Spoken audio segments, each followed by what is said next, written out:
और विश्वास के साथ बताते हैं पूरा कोयलांचल आजसू करेगा और हम लोग सुदेश जी, जिस इलाके से करण झुमरा किंग के नाम से जाने जा रहे हैं आते हैं, वहाँ से जयराम मातो भी हैं, वो भी एक तरफ दावेदारी कर रहे हैं। तो क्या आजसू विकल्प के तौर पर जयराम मातो के सामने करण चेहरा आप उभरे थे और आज आजसू में शामिल हो गए, क्या सोच है, क्या आगे रणनीति है, कैसे काम कीजिएगा?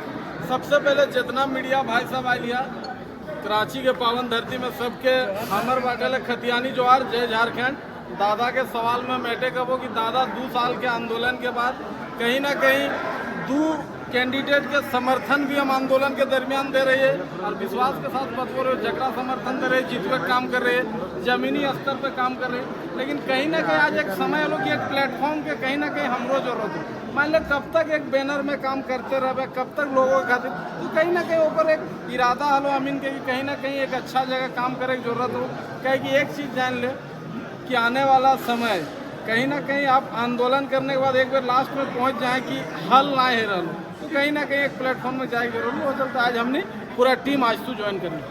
पिछली बार जो है उपचुनाव में आप डुमरी में जो है देवी के लिए जो है मोर्चा संभाले हुए थे, इस बार जो है आपके ही एक साथी हैं जेबी केसेस के जयराम मातो दावेदारी कर दिए कि डुमरी से हम चुनाव लड़ेंगे। इसका अभी तक हमको जानकारी नहीं है, मेरा फोन भी देख लीजिए, मेरा ऑफिशियली तौर पे जयराम ने ऐलान कर दिया कि डुमरी से हम चुनाव मेरा लड़ेंगे। फोन देख, मेरा फोन स्विच ऑफ है, अभी जानकारी लेकिन विश्वास के साथ बताते हैं कि आज से हम लोग सुदेशदा का विचारधारा लेके चल रहे हैं और विश्वास के साथ बताते हैं पूरा कोयलांचल आजसू करेगा और हम लोग सुदेशदा के इरादे को और स्पष्ट तौर पे बता रहे हैं कोयलांचल की हर समस्या को हम लोग मिलकर सुलझाएंगे।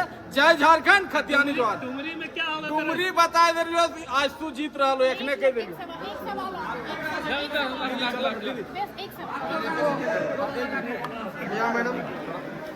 बंद करते हुए एक आंदोलन की शुरुआत करने वाले अपने बुनियादी विषय पर हल्ला बोल करने की एक नई संस्कृति को बल देने का जो उन्होंने एक दायित्व निभाया था। मैं दूर से सुनता था चीज़ों को करण लेकिन आज करण को सुना सामने से। इनके इरादों को भी इन्होंने स्पष्ट रूप से बीच में रखा है। पहली बार सार्वजनिक राजनीतिक जीवन में प्रवेश किए हैं, मैं शुभकामना देता हूँ और उम्मीद करता हूँ कि जिस भावना के साथ इन्होंने आज संगठन को ज्वाइन किया है, कोयलांचल क्षेत्र में इनका नेतृत्व से संगठन को धार मिलेगी। मैंने इनको आग्रह भी किया है अपने उस जुनूनी जो आपका जो तेवर है उसको जिंदा रखना और एक जो सार्वजनिक जीवन और एक राजनेता की जो सादगी है उसको भी जरूर समाहित रखिएगा। ऐसे मौसम में भावना तो चुनाव लड़ने की होती है, तो क्या ऐसी नहीं, करण जी ने ऐसा कुछ इरादा नहीं रखा है। करण जी संगठन के लिए काम करेंगे और संगठन को मजबूत करेंगे और इनका भविष्य अभी है, अभी ऐसा नहीं कि प्रारंभ दौर में है, पूरा भविष्य इनके लिए खुला है। आने वाले समय में हर युवाओं को सपना देखना कोई ही नहीं है, इनके भी सपने होंगे और ज़रूर उसको आगे ये अपनी मेहनत से पूरा करेंगे।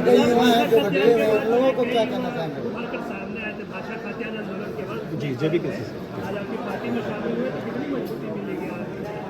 अच्छा है, एक आंदोलन से आया हुआ एक विषय को का बेहतर रूप से अपने एक क्षेत्र में, एक पूरे अंचल में जिस रूप से प्रसारित करके लोगों को गोलबंद किए हैं, उसके लिए इनको धन्यवाद देते हैं। मैंने इसीलिए कहा कि अपनी धार जो इनके उस आंदोलन के क्रम में रहा उसको कुंद नहीं होने देना है। जब कभी पार्टी में जाते हैं तो कभी कभी वो धार कुंद हो जाती है। मैं इनको इस आंदोलन और राज्य के ऐसे जो विषय ज्वलंत विषय हैं उनके लिए लगातार संघर्षरत रहने की मैं आग्रह करता हूं और दल के अंदर भी ऐसा ही दायित्व मिलेगा। जब विधानसभा चुनाव करीब है, कभी भी घोषणा हो सकती है, आज तो किस रूप में अब पूरे राज्य में अपनी तैयारी को धार दे रहा है, किस रूप में आज आप देख रहे हैं मेरा पूरा नीचे स्तर का जो मेरा चुनावी जो हमारा और पार्टी का जो संगठन का सबसे नीचे इकाई को हम लोग सबसे पहले उसको दुरुस्त करते हैं और उसकी तैयारी हमारी चलती है और हमने ये काम किया है। जिला प्रमुख के रूप में आज भी हम लोग कमांड में इतनी बड़ी तादाद में आज भी कार्यक्रम हुआ है और लोगों का संगठन के साथ और आने वाले इस चुनाव को लेकर इस सरकार की 5 साल की नाकामी, ये केवल 5 साल की नाकामी एक छोटा शब्द हो सकता है, लेकिन इन्होंने 5 साल सभी के भविष्य को अंधेर में डाल दिया है। एक सबसे बड़ा जो स्वर्णिम काल नौजवानों का होता है वो उस काल को इन्होंने आज सभी के भविष्य के साथ खेला है इस सरकार ने। वो कभी लगता नहीं है, उनको लगता है कि मैं एक कार्यकाल पार कर रहा हूँ, लेकिन अपने हजारों लोगों के भविष्य को अंधेरे में डाल दिया है। कई राउंड की मुलाकात आपकी अमित शाह जी के साथ हुई है, उस मुलाकात के बाद अब फाइनल मुलाकात और कैसे लोगों के मैं बीच जाएगी? बार बार कर रहा हूँ कि मैं केवल इसलिए नहीं बैठ रहा हूँ कि हम सीटों के लिए बात करें। हम लोग इस राज्य के बुनियादी विषय और चुनावी एजेंडे पर भी हम लोग लगातार चर्चा कर रहे हैं। कई युवा भटके हुए और भी लोग हैं, उन लोगों को क्या अगर आपको पार्टी में आना चाहेंगे तो क्या? मैं पूरे प्रदेश के नौजवानों को समेटने की तैयारी है। उनकी भावना मेरा कर्तव्य है और मैं उनकी भावनाओं को आधार बनाऊंगा और उनके लिए, उनके भविष्य को संवारने के लिए। सुदेश जी, कोयला चोरी के मामले में धनबाद से जुड़े मामले में हाईकोर्ट ने सीबीआई जांच के आदेश दिए हैं और निश्चित रूप से ये तो जग जाहिर है, लगातार ये सूचनाएं अखबारों के माध्यम से आई रही थी। आप विजुअल मीडिया भी लगातार इस बात को कई समय से कर रहे थे, लेकिन अब अगर इस बात को लेकर कहीं किसी जगह पर कोर्ट को, माननीय जो न्यायालय ने अगर सोचा है कि इसकी जांच उच्च स्तर पर करानी है, तो उन्होंने ये जांच सीबीआई को दिया है।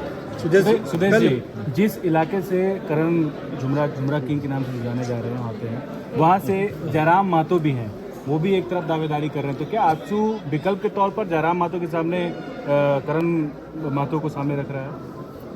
देखो, मैं कई राजनीतिक दल हैं यहाँ पर, कई राजनीतिक दल काम करेंगे, कई तरह के गठबंधन तैयार हो रहे हैं, हर कोई अपने आप को दावेदार मानता है, तो लोग आएंगे अपनी दावेदारी करेंगे।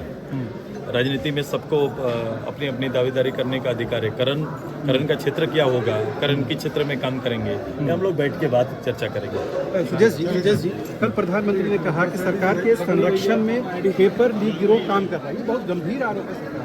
अब देश के सर्वोच्च पद पे बैठे हुए देश को लीड करने वाले नेता को अगर ये अनुभूति हो रही है कि इस तरह से इस प्रदेश के अंदर चल रहा है, तो उन्होंने अपनी भावना रखी। तो जब देश का बड़ा नेता इस विषय को लेकर अपनी भावना रख रहे हैं, तो समझना पड़ेगा कि विषय कितना गंभीर है।